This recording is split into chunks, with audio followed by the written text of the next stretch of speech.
Nasal drops of the counter medical ഷോപ്പിൽ പോയി ജലദോഷം വരുമ്പോഴും മൂക്കടപ്പ് വരുമ്പോഴൊക്കെ വാങ്ങിച്ച് ഉപയോഗിക്കുന്ന ഒരു മെഡിസിൻ ആണ് നേസൽ ഡ്രോപ്സ്. പക്ഷേ ഇതുമായി ബന്ധപ്പെട്ട് കുഞ്ഞു കുഞ്ഞു കാര്യങ്ങൾ നിങ്ങൾ ശ്രദ്ധിച്ചിട്ടില്ലെങ്കിൽ അപകടകരമായിട്ടുള്ള പ്രശ്നങ്ങൾ ഉണ്ടാവാൻ സാധ്യതയുണ്ട്. ഏറ്റവും പ്രധാനപ്പെട്ടത് നിങ്ങളുടെ മുന്നിൽ ഇരിക്കുന്ന ഈ 3 നേസൽ ഡ്രോപ്സും കണ്ടു കഴിഞ്ഞാൽ ഒരുപോലെ ഇരിക്കുമെങ്കിലും ഇത് മൂന്ന് പ്രായക്കാർക്ക് ഉപയോഗിക്കുന്നതാണ്.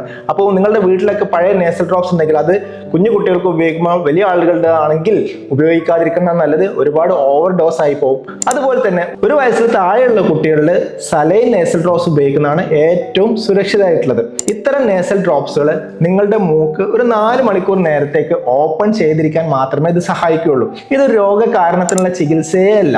ഒരാഴ്ചയിൽ കൂടുതലൊക്കെ നിങ്ങൾക്ക് ഈ നേസൽ ഡ്രോപ്സ് ഉപയോഗിക്കേണ്ടി വരികയാണെങ്കിൽ രോഗകാരണത്തിനുള്ള ട്രീറ്റ്മെന്റ് എടുക്കുന്നതിന് വേണ്ടി ഒരു ENT കൺസൾട്ടന്റിനെ സമീപിക്കുന്നതാണ് നല്ലത്. രോഗകാരണം ചികിത്സിക്കുന്നതാണ് എപ്പോഴും നല്ലത്. ഒരാഴ്ചയിൽ കൂടുതൽ നിങ്ങൾ നേസൽ ഡ്രോപ്സ് ഉപയോഗിക്കേണ്ടി വരികയാണെങ്കിൽ ഡിപ്പെൻഡൻസി, അതായത് ഈ നേസൽ ഡ്രോപ്സ് ഇല്ലാതെ പിന്നെ നിങ്ങൾക്ക് ഉപയോഗിക്കാൻ പറ്റാത്തൊരു സ്റ്റേജിലേക്ക് പോകാൻ സാധ്യതയുണ്ട്. മാസങ്ങളോളം നിങ്ങൾ ഉപയോഗിക്കുകയാണെങ്കിൽ ഈ ഡ്രോപ്സ് പിന്നെ നിങ്ങൾക്ക് ഒഴിവാക്കാനേ പറ്റില്ല. ഡ്രോപ്സ് ഇല്ലെങ്കിലും കൂടുതൽ മൂക്കടപ്പ് ഉള്ള ഒരു സ്റ്റേജിലേക്ക് പോകും. നേസൽ സ്പ്രേ എന്ന് പറയുന്ന ഈ സ്പ്രേസ് നിങ്ങൾക്ക് ലോങ് ടേമിൽ ഉപയോഗിക്കാവുന്ന മറ്റൊരു മെഡിസിൻ ആണ്. അപ്പോൾ നേസൽ സ്പ്രേയും നേസൽ ഡ്രോപ്സും ഒരിക്കലും കൺഫ്യൂസ്ഡ് ആവരുത്.